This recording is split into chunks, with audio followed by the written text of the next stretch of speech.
국방부께 말씀을 드리려는 것은 우리 과학기술인들의 전문연구요원제도를 국방부가 일방 축소하려는 움직임에 대해서 이를 저지하고 국가정책 차원에서 이에 대한 합리적인 그런 개선이 마련되어야 되겠다라는 차원에서 오늘 기자회견을 하게 되었습니다. 우선 간략히 말씀을 드리면 이 전문연구요원제도는 군 복무를 회피하는 제도가 아닙니다. 군 복무를 일반적인 경우에 하는 것과는 다른 형태로 복무를 이행하는 것입니다. 따라서 국가의 발전과 나라 지키기에 국력고 가치 일원으로서 의무를 이행하는 것입니다. 전문연구요원제도는 국가의 또 국가정책의 필요에 의해서 마련된 제도입니다. 오늘날 국방력은 과학기술력이 뒷받침을 하고 있기 때문에 이 과학기술에 대한 전문 인력이 훌륭히 역량이 강화되고 고도화되어야 이를 바탕으로 한 국방력도 고도화 또 강화될 수 있겠다. 이런 차원에서 전문 과학기술에 대한 인력을 확보하기 위한 또 양성하고 뒷받침 활용하기 위한 제도 차원에서 마련된 것이 전문연구요원제도입니다.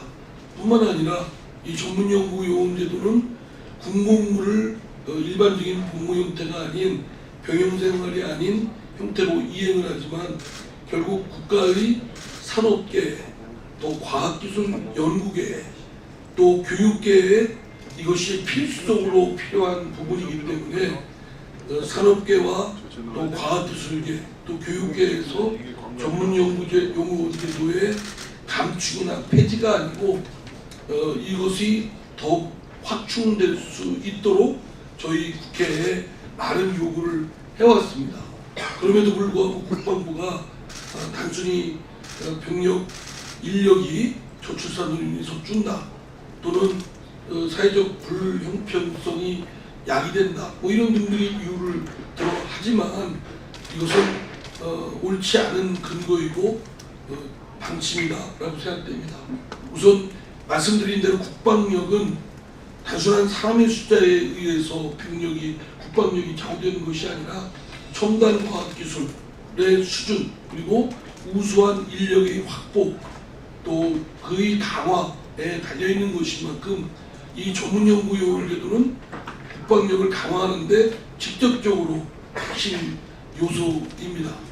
뿐만 아니라 사회적 형평성에 문제가 있다 이런 논란도 근거도 제시하고 있습니다만 말씀드린 대로 군 복무를 회피하는 것이 아니고 군 복무를 일반 병영생활이 아닌 다른 형태로 이를 이행하는 것이다.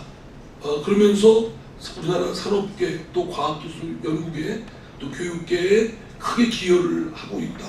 그래서 오히려 산업계와 교육계와 과학기술 연구계에서 오히려 이 전문연구요원제도의 확충을 요구하고 있습니다.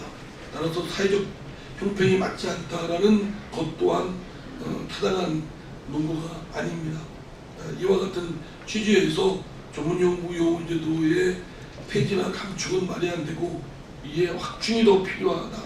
다만 운용상 여러 가지 일탈이 있다면 이거는 극히 일부에 불과한 것이고 이에 대한 개선책은 마련하면 되고 운영은 하면 될 일이라고 생각됩니다.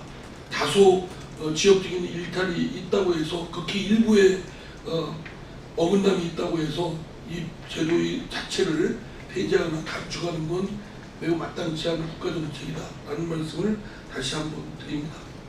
네, 저의 말씀은 이것으로 말씀을 마치고 여기에 우리 같은 과학기술계의 아주 지금 젊은 인재들의 이와 관련된 발언을 듣도록 하겠습니다.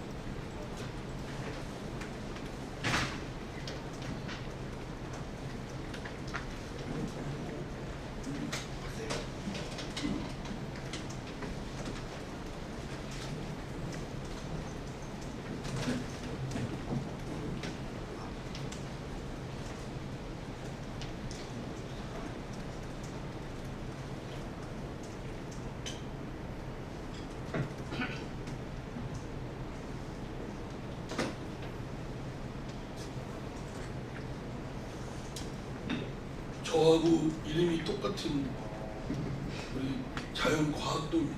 자기소개 네, 안녕하십니까. 찾아주신 기자님들 감사합니다. 저는 전문연구원 감축대응 특별위원회 의장을 맡고 있으며 또한 서울대학교 공과대 학생회장을 맡고 있는 서울대학교 임지현이라고 합니다. 네, 지금부터 기자회견을 진행하도록 하겠습니다. 네, 저희 전문연구원 감축대응 특별위원회는 지난 7월 국방부의 전문연구원 감축계획 발표에 대응하여서 전국의 10개 대학 25개 학생회가 연대를 하여 국방부의 전문연구원 감축계획에 반대하고자 만들어진 단체입니다. 지금 현재 이 자리에는 서울대, 연세대, 그리고 카이스트, 디지스트, 유니스트의 대표자분들이 함께 와주셨습니다. 제일 먼저 최원석 디지스트 민복학대학 부총학생회장님의 발언을 들어보도록 하겠습니다.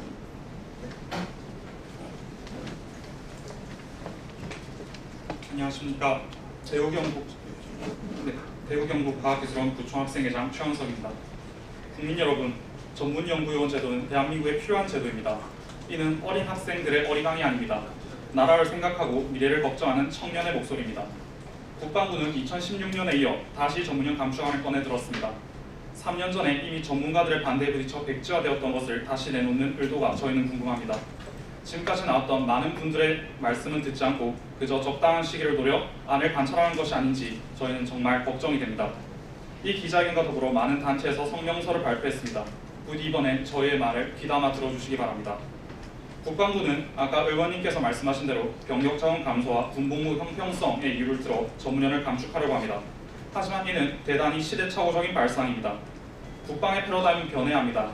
더 이상 병력 수만으로 나라를 지키는 시대는 지났습니다. 그리고 우리는 전 세계는 고도화된 기술로 나라를 지키고 있습니다. 첨단 국방 기술의 원천은 과학입니다. 그럼에도 지금까지 국가의 과학 발전에 일조해온 제도를 축소시키고 그들에게 소총과 삽을 쥐어주겠다는 발상은 저희는 놀랍기만 합니다. 심지어 전문형 감축은 본질적인 대책이 되지도 못합니다. 과기계에서 확충할 수 있는 인원도 매우 미미하기만 합니다. 국방부는 이 감축안을 제고해 주시기 바랍니다. 2500년대에나 적합했을 10만 양병설은 21세기에는 틀렸습니다. 형평성 논란, 저희도 이번 기회에 고민을 많이 했습니다. 과연 우리가 대체복무를 하면서 연병장이 아닌 실험실로 향해야 하는 이유가 무엇인가? 우리가 소총보다 파이펫을 잡아야 하는 이유가 무엇일까? 답은 멀리 있지 않았습니다. 과학기술이야말로 밝은 미래를 가져올 동력이라는 믿음이 있습니다. 그 믿음을 실현할 곳이 실험실이기 때문입니다. 저희가 실험실에 있는 것이 나라에 가장 기여하는 길이기 때문입니다. 전문연의 복무 난이도가 현역병만큼 고되다고 말씀드리진 않겠습니다. 오늘날 실험실은 가장 치열한 곳이라고 생각하기는 하나 이공계 내부인의 관점을 강요드릴 생각은 없습니다. 기계적 평등을 추가하여 얻는 이익도 있을 겁니다. 하지만 그것은 결코 전문연 제도가 가져다주는 공익보다 크지 않습니다. 차별이 아닌 사회적 구분의 문제입니다. 전문연 제도가 유발하는 경제적 효과는 분명합니다. 중소기업에서 공부하며 창출하는 산업적 효과는 산업계에서 발표한 많은 성명문을 통해 입증되었습니다. 비단 직접적인 산업계 복무가 아니더라도 오늘날 과학기술이 경제적 이득에 직결되는 분명한 사실입니다.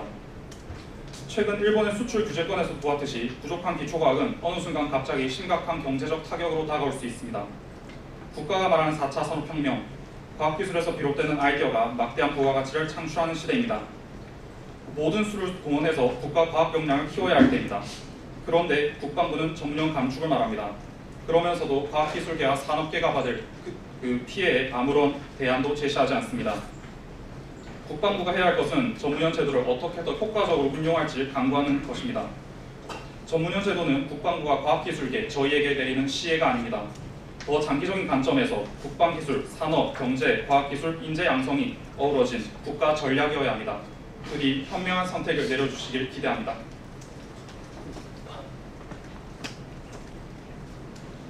네, 디지스트 부총학생회장님의 말씀 잘 들었고 그 다음으로는 바로 카이스트 총학생회장님의 발언을 바로 이어서 듣도록 하겠습니다.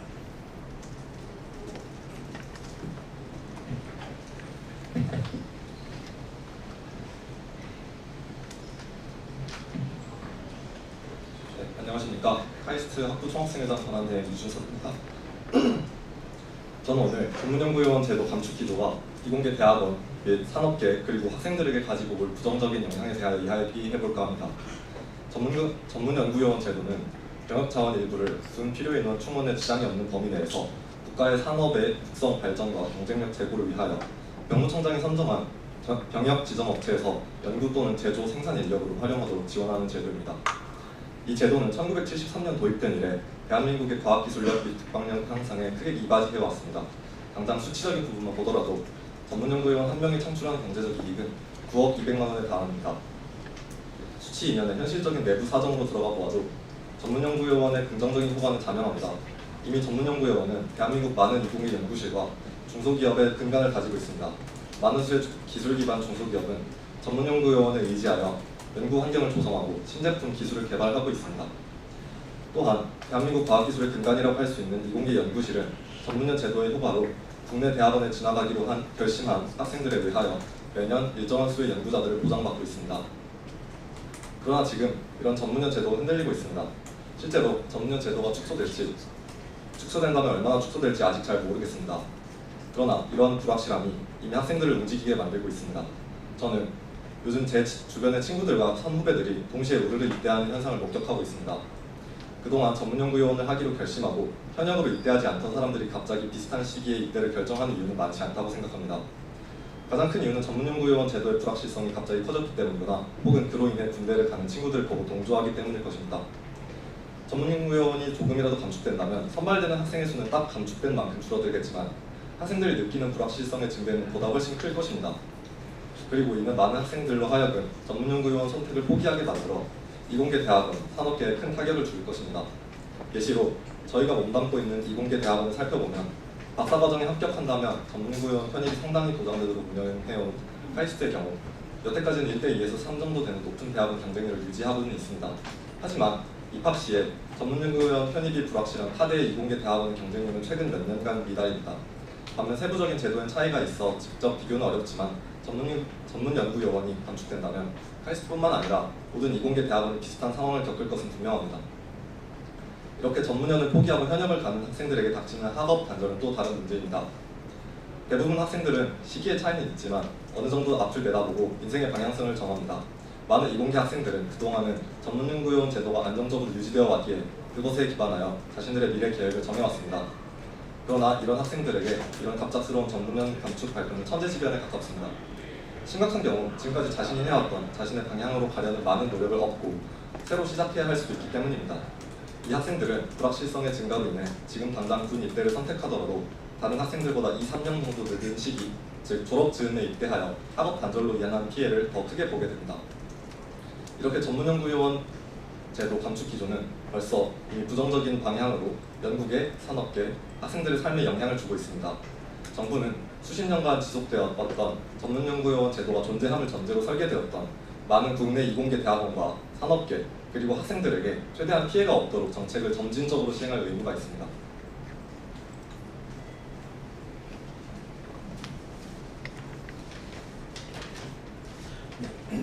지금까지 전문연구원 감축에 반대하는 두 분의 말씀을 들어봤습니다. 지금 이걸 보시면은 저희 특별위원회에서 지난 7월 중순부터 일주일 동안 진행한 서명운동 결과입니다. 약 7,500명의 대학생과 대학원생뿐만이 아니라 교수님, 그리고 직장인, 그냥 일반 사회에 계시는 법조계에 계신 분들, 학원 강사, 그러니까 다양한 분들께서 7,500명의 이분께서 서명을 해주셨습니다. 저희는 이 결과를 국방부에 전달하고 앞으로도 전문연구원 감축 반대에 대한 의견을 목소리를 꾸준히 내어나갈 것입니다. 이뿐만 아니라 다양한 사회연대 활동을 통해서는 어떤 다양한 방법을 통해서 전문연구원 감축 반대를 계속 이어나갈 것을 마지막으로 말씀드리며 지금 기자회견을 마무리하도록 하겠습니다. 감사합니다.